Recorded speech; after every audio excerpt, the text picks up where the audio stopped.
¿Podría la fuerza acompañarte? Repasamos lo que dice la ciencia sobre el más misterioso poder del universo de la saga de George Lucas. ¿Qué tiene de real y qué de invención? La fuerza. Para cualquier fan de la saga Star Wars, sobra aclarar a qué fuerza nos referimos. Solo hay una, única e inimitable, con mayúscula. Sin embargo, no siempre ha sido exactamente la misma.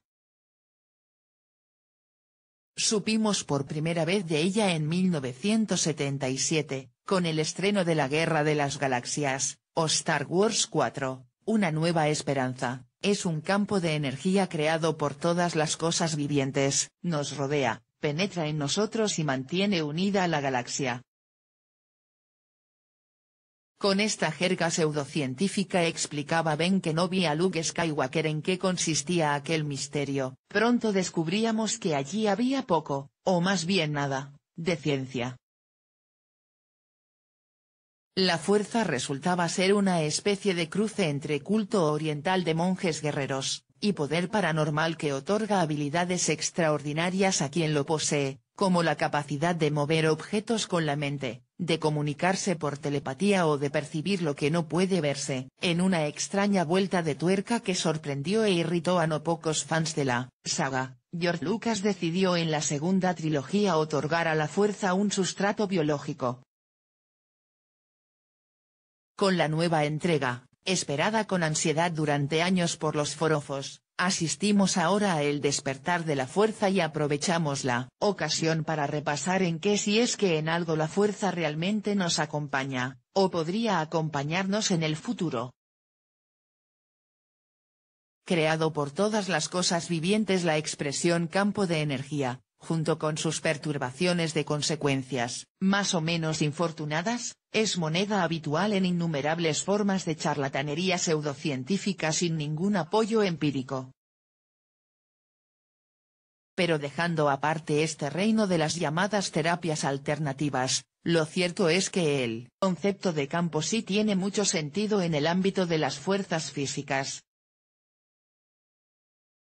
Un campo magnético es lo que permite que el imán y la puerta de la nevera se atraigan a distancia, y un campo gravitatorio es lo que mantiene a la Luna eternamente bailando alrededor de la Tierra sin que exista ningún contacto entre ambas. Esta fue una de las grandes aportaciones de Albert Einstein. En su teoría de la relatividad general definió el tejido espacio-temporal que permite a la gravedad actuar aparentemente a distancia, una observación que desconcertaba a Isaac Newton. Las masas crean una distorsión en este tejido, una curvatura que es la responsable de que los cuerpos se atraigan. El campo de fuerza es un recurso habitual en el lenguaje de la ciencia ficción y el género fantástico, y Star Wars no iba a ser menos. Un campo de fuerza sirve para capturar naves en forma de rayo tractor, o para formar un escudo invisible que absorbe o repele los proyectiles y los rayos láser disparados por el enemigo. ¿Simple fantasía? Tal vez la tecnología nos reserve alguna sorpresa. El pasado marzo, la compañía Boeing patentó un método y sistema para atenuación de onda expansiva vía arco electromagnético, en otras palabras, lo que de toda la vida hemos llamado un campo de fuerza. Este no protege de los proyectiles o la metralla, pero sí de la onda expansiva de las explosiones.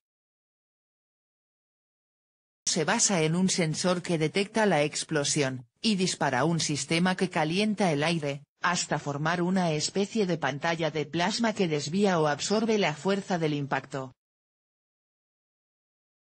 No es la fuerza. Pero es un campo de fuerza.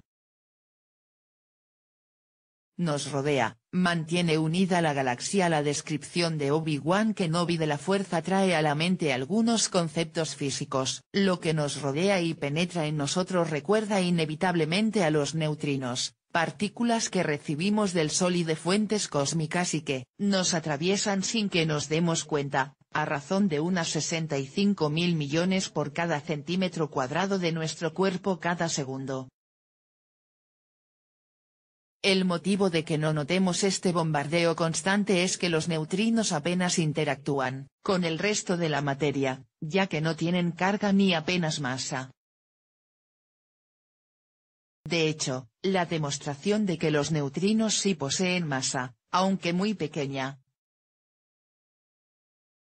ha merecido este año el Premio Nobel de Física para el canadiense Arthur B. McDonald y el japonés Takaaki Kajita. El neutrino es uno de los candidatos para formar un tipo de materia que no podemos ver ni tocar, pero que posee una enorme importancia en el cosmos, tanta que un 26,8% de toda la masa y energía del universo sería materia oscura, según las estimaciones. Si nos ceñimos solo a la masa, la materia oscura sumaría el 84,5% del total. Es decir, que la inmensa mayoría de toda la materia del universo se compone de algo que aún no conocemos y que es solo hipotético. Pero debe de existir, ya que es la manera de explicar que la masa alcance la cantidad necesaria para justificar el efecto gravitario observado sobre la materia que sí vemos. En otras palabras, la materia oscura es lo que mantiene unido el universo. Como la fuerza. Este efecto de la gravedad como aglutinadora puede provocar fenómenos que casi rayan en las increíbles capacidades de la fuerza. La gravitación es responsable de mantener la masa de un planeta unida en forma esférica. Cuando la estrella de la muerte destruía el planeta Alderaan, el rayo debía proporcionar suficiente energía para que los pedazos volaran a velocidad de escape, la que necesita un cohete para despegar de un planeta hacia el espacio. De lo contrario, y según Fraser Cain, editor de la página web Universe Today, la estrella de la muerte no aportaría suficiente energía explosiva. El planeta se ahuecaría por un momento, pero después la gravedad colectiva volvería a unirlo todo de nuevo, y entonces el planeta, ligeramente reordenado y probablemente ya deshabitado, seguiría orbitando su estrella. Permite mover objetos. La cualidad más evidente de la fuerza a lo largo de toda la saga es su capacidad de potenciar las habilidades humanas hasta lo sobrenatural, percibir sin ver, comunicarse sin hablar, mover sin tocar e incluso estar sin ser, o sea, hacer posible que alguien se aparezca después de muerto. Todos estos superpoderes forman parte de lo que habitualmente englobamos en lo paranormal. Es decir, pseudociencia para la que no existe contrastación científica válida, como lo demuestra el hecho de que durante décadas nadie lograra reclamar para sí el premio de $1 millón que la Fundación Educativa James Randi instituyó para quien consiguiera demostrar fehacientemente alguno de estos poderes. Y desde luego, no se puede decir que nadie haya buscado esa demostración. Si algún tipo de institución podía estar especialmente interesado en los superpoderes, serían los ejércitos. En 1984, el de Estados Unidos encargó a la Academia Nacional de Ciencias que elaborara un informe sobre la posibilidad de potenciar las capacidades humanas a través de diversas técnicas, incluyendo las paranormales. 14 expertos examinaron toda la bibliografía y los datos publicados durante más de un siglo sobre técnicas psicológicas y parapsicológicas, en especial la psicoquinesis o capacidad de mover objetos con la mente.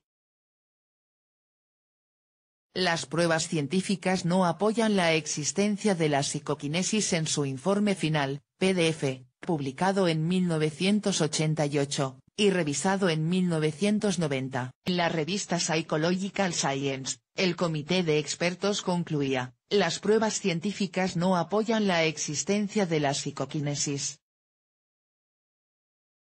Los problemas de este presunto superpoder van más allá de la tecnología. Mover objetos con la mente violaría varias leyes de la física, como la conservación de la cantidad de movimiento. Un caso diferente es la telepatía. Actualmente neurocientíficos e ingenieros informáticos están desarrollando interfaces compuestas por ordenadores, electroencefalógrafos y estimuladores cerebrales magnéticos que permiten controlar mentalmente el movimiento de una cucaracha o el dedo de otra persona, o incluso que dos humanos se comuniquen a distancia directamente de cerebro a cerebro. La telepatía asistida por ordenador es un logro al alcance de la ciencia en un futuro no tan lejano. Se debe a los midichlorianos. Una de las novedades más sorprendentes de la segunda trilogía fue que George Lucas inventara para la fuerza una base biológica. De repente el poder de los Jedi y la cualidad del elegido, Anakin Skywalker, ya no se debían a una arcana mitología ancestral ni al entrenamiento mental y físico de un monje guerrero, sino a una clase de insólitas criaturas microscópicas que viven en el interior de las células, los midichlorianos. Al parecer, Lucas se inspiró en el caso real de las mitocondrias, una especie de microcélulas, que viven dentro de nuestras células, y que cuentan incluso con su propio ADN. Las mitocondrias son las encargadas de producir la energía necesaria para las células, a partir del oxígeno suministrado por la sangre y de ciertos sustratos químicos. El proceso que llevan a cabo, denominado respiración mitocondrial o fosforilación oxidativa, fabrica la moneda energética celular, una molécula llamada ATP. Las mitocondrias son orgánulos especializados presentes en todas las células eucariotas, con núcleo. Serían incapaces de sobrevivir por sí mismas fuera de la célula, pero muchos biólogos piensan que no siempre fue así. En la década de 1960 la bióloga Lynn Margulis desarrolló una teoría que antes habían barruntado otros científicos, que las mitocondrias pudieron ser originalmente microbios de vida libre, y que se habrían asociado a otras células mayores para asegurarse la supervivencia a cambio de especializarse en producir energía para ellas. Es decir, una simbiosis interna, o endosimbiosis. La teoría de Margulis fue inicialmente ignorada y vituperada, hasta que sucesivos indicios comenzaron a darle la razón. Hoy la endosimbiosis está generalmente aceptada. Otra cosa es que todo esto tenga algo que ver con la fuerza. A muchos fans de la saga la idea les pareció horrible, como reconocía el propio Lucas en una entrevista a Rolling Stone. Pero él defendía su tesis, es una metáfora de una relación simbiótica que permite la existencia de vida. Uno de los mayores expertos mundiales en endosimbiosis, el biólogo evolutivo William F. Martin, de la Universidad Heinrich Heine de Düsseldorf, Alemania, señala a El Español que solo habría que añadir la palabra compleja al final de la cita, vida compleja. No es una idea en absoluto ridícula, valora el experto. Según publicó Martin en Nature en 2010, sin las mitocondrias jamás se habrían desarrollado las formas complejas de vida, ya que el tamaño del genoma de las bacterias está limitado por restricciones bioenergéticas. Martin sostiene que la endosimbiosis de las mitocondrias permitió a las células multiplicar por 200.000 el número de genes expresados, la innovación clave en la ruta hacia la vida multicelular. Curioso, ¿no? Al final es una cuestión de energía, como ya decía Obi-Wan Kenobi, lo que induce a Martin a retocar ligeramente la clásica despedida de los Jedi, que la fuerza bioenergética te acompañe.